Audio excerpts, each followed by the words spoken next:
Je t'ai déjà parlé de l'importance de faire un bon petit déjeuner, en tout cas si tu veux petit déjeuner. Et je t'ai déjà fait une vidéo également sur le pire petit déjeuner du monde. Alors le pire petit déjeuner du monde, c'est un petit déjeuner avec beaucoup de sucre.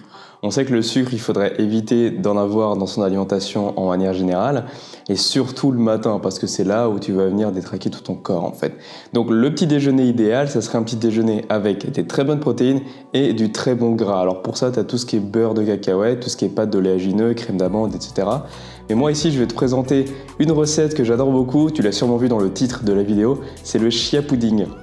Le chia pudding, j'en ai déjà parlé sur Instagram, donc si ça t'intéresse de me suivre, je partage beaucoup de recettes et beaucoup d'infos exclusives. Tu peux retrouver les liens dans la description pour aller me suivre sur cette plateforme. Mais je vais te présenter tout de suite ma version du chia pudding, je vais te présenter ma recette, la manière dont je le fais. C'est vraiment quelque chose, c'est vraiment trop bon quoi. Franchement, après tu vas kiffer ton petit déjeuner après ça. C'est super bon, ça a une petite texture vraiment bonne. En plus, moi je le fais avec de la vanille, donc si t'aimes bien la vanille, c'est trop bon, mais tu peux vraiment l'agrémenter comme tu veux. C'est ça qui est bien avec le chia pudding, tu peux mettre des fruits. Enfin, j'en dis pas plus, je détaille tout dans la vidéo juste après. Reste bien jusqu'à la fin pour avoir toute la recette. Et tu l'as également dans les liens dans la description si ça t'intéresse pour retrouver les proportions. Allez, je te laisse là, je te laisse aller regarder la recette, à tout de suite.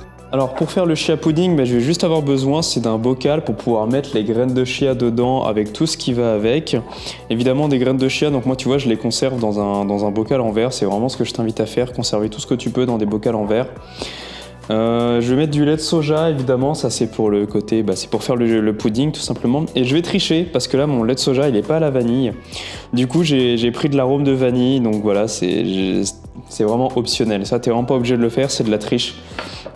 Je suis pas sûr que ça soit très bon pour la santé sur le long terme.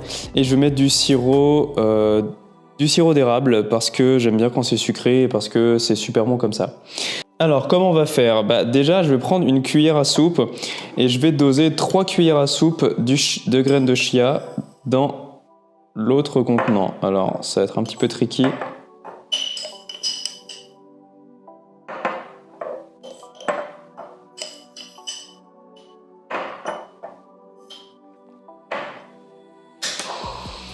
Voilà, là j'ai 3 cuillères à soupe de graines de chia là-dedans. Ce que je vais faire, c'est que je vais mettre tout de suite un tout petit peu d'arôme de vanille, mais vraiment pas beaucoup. Quelques gouttes, voilà. Et ensuite, j'ajoute du lait de soja. Alors le lait de soja, avant, il faut toujours bien le remuer comme ça, bien le secouer. Et donc là, je vais en rajouter un peu à l'œil.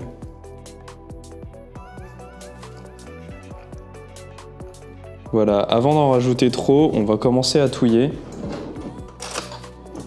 Donc pour ça, tu prends une cuillère.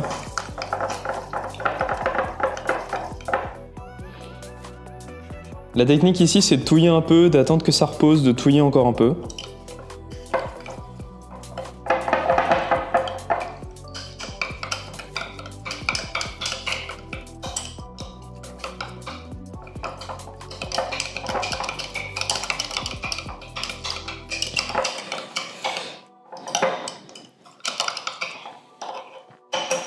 Donc là, voilà, je pense que niveau liquide, ça devrait suffire. Je vais mettre un tout petit peu de sirop d'érable. Ouais, j'en ai peut-être mis beaucoup. On touille encore. Vous voyez là, les graines de chia commencent déjà à devenir un petit peu épaisses. Donc ce que je vais faire, je vais anticiper parce que j'aime bien quand même quand il y a quand même du liquide, c'est que je vais en rajouter un petit peu. Et à l'odeur, ça sent très bon. Ça sent la vanille, ça sent le sucre.